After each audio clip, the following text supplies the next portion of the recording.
Reporting results, it is a very important step for any marketing modeling project, and mainly if we are delivering this work for different teams from different departments, so we need to find the best way to deliver them with a report containing all the results that we have extracted thanks to the model that we have built.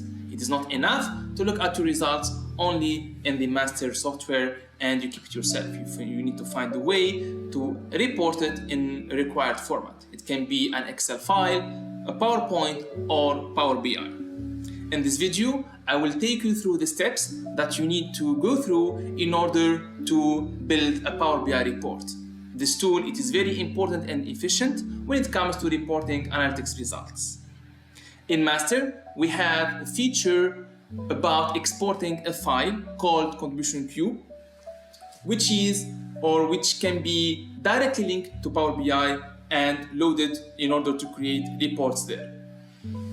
Here, as you can see, we have two options. Either we can export the contribution cube as file or export it to Snowflake in case we are using Snowflake platform. In our training here, we'll focus on exporting the Excel file. Here, I click File, and then in the next pop-up window, I select which model I will be considering to build or to extract results, and also the grouping levels that I'll be considering or using to build the reports and my filters later on in my Power BI report.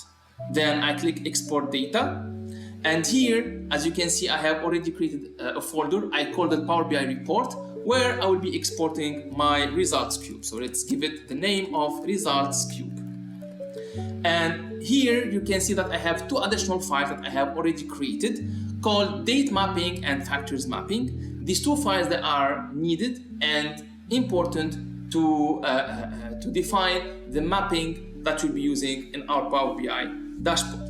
I will take you through each file of them separately to explain what you need to do and what you need to put in each file. Here I click Save, and I will receive a notification saying that the contribution cube was exported successfully. Let's go now and look at the folder that we have prepared in order to define what files will be used as inputs for our Power BI report. Let's start with the file that we have exported from MassTer, the results cube. It is a CSV exported from our software, and it contains all the let's say attributes needed to build the Power BI report. Here we have the model name, the product name, which is orders, and then the grouping. Here we have three groupings levels that we have selected: default, online versus offline, and media versus non-media. Apply or not contribution reference. Then the region or the entities that we have considered for our model, the fitted entities. And then we have the different groups and factors. So here we have the list of groups and then the list of variables. And then we have three main metrics: contribution, revenue, and spend. This file can be linked directly to Power BI in order to build the report. But in addition to this file, we need to prepare a mapping to help Power BI define what periods you want to focus on and analyze, and also what grouping they will be considering for your results dashboard. So let's look at the other two mapping files that we have prepared. The date mapping, which is essentially used to define the focus period or the key periods that we want to analyze in our Power BI dashboard.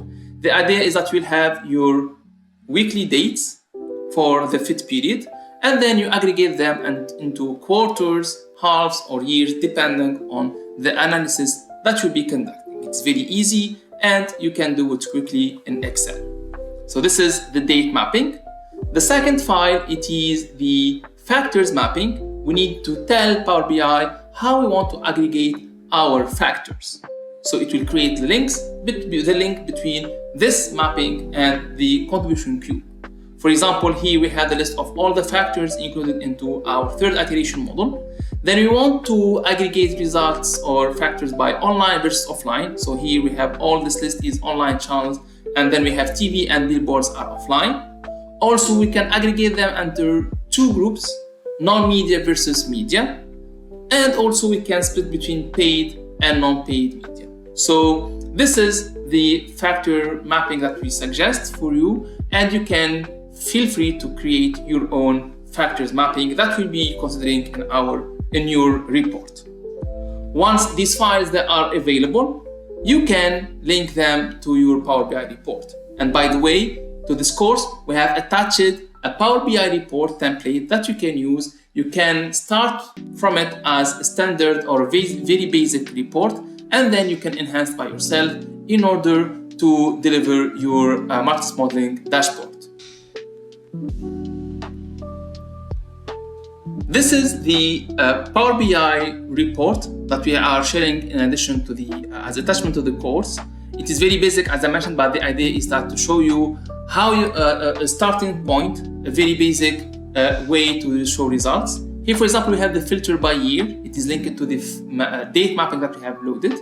And then we have key numbers: total revenue, total media spend, total media revenue, and overall media ROI. Here we can split the revenue by media versus non-media revenue. So here we can see that most of the contribution is conducted by base, 60%, and remaining it is 40%. It is the sum of total media and non-media. And then here we can split the contribution total online versus total offline. And we can see how here total online media is dominating the contribution. We can look at the ROI by media channel. And then we can look at the spend by media channel and the revenue by media channel as well. So this is a suggestion of an overview of results that we can see in Power BI. We can also do a period comparison. Here we can have period 1 and period 2. And then we can, for example, here by default in this Power BI report, we are comparing 2023 to 2024. And you can see the results. On the left-hand side, you have period 1. On the right-hand side, you have period 2. And you can navigate across the results. You can try to rebuild this Power BI report. It is very basic, as I mentioned. And you can start from it in order to build your own report, your own marketing modeling dashboard that you can share with your client bookworm to deliver your results and convince them about the deliverables, and also show a nice way to measure the performance of the different marketing activities conducted by our client bookworm.